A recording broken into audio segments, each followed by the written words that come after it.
ఏం సో కావాలి మీకు? మిమ్మల్ని కలుస్తాం, చిన్న ఇంటర్వ్యూ లాగా తీసుకుందాము అని. దేనికి ఇంటర్వ్యూ?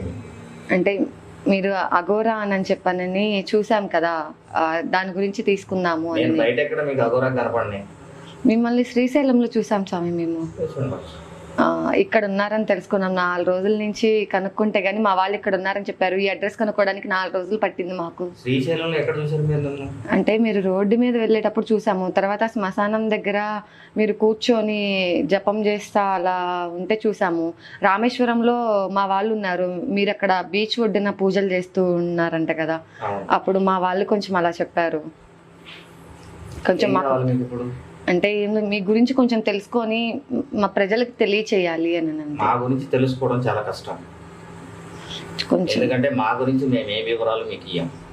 కాదు స్వామి, ఇప్పుడు చాలా మంది డూప్లికేట్ అది ఇదని చెప్పని అఘోరాలు వస్తున్నారు కదా, బట్ మిమ్మల్ని చూసాం, మీ గురించి కూడా మేము విన్నాము, మీరు రియల్ అని చెప్పని తెలుసుకున్నాము.